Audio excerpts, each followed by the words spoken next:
In 1951, Mr. President, Danny Bayerson started experimenting on how to expedite the game tempo, as he observed teams were stalling as long as they could to preserve leads.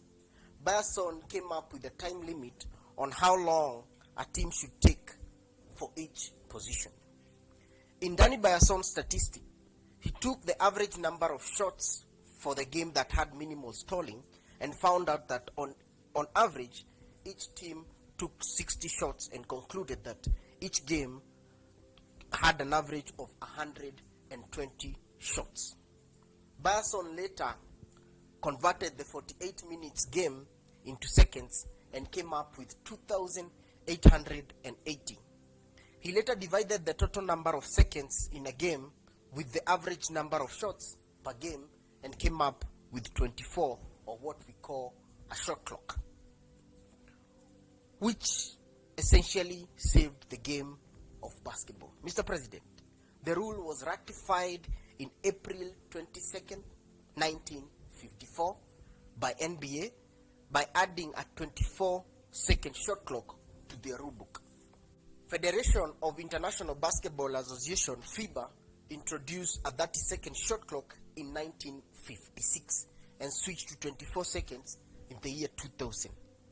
Kenya is a member of Federation of International Basketball Association, and the sport is governed by FIBA rules in Kenya. So allow me to use 1956 when I'm talking about the shot clock, since we are FIBA affiliated, and use 1954 for ratification. Mr. President, in our modern era of pro basketball, fans care more about offense, and the shot clock forces players to take more shots and therefore increase offensive productivity and expedite the game tempo.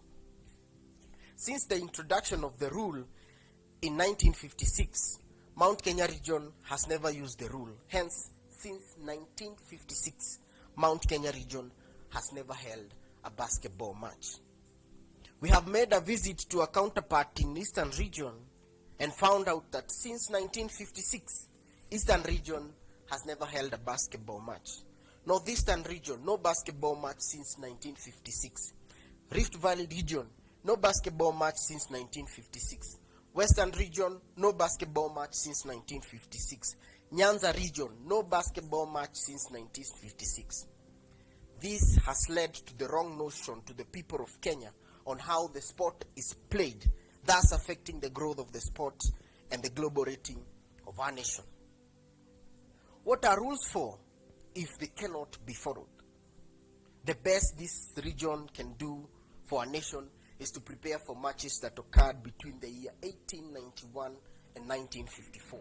We must show the world that some of them has been wrong, that some of them have misunderstood us, and it's only by our action they will know that we mean business.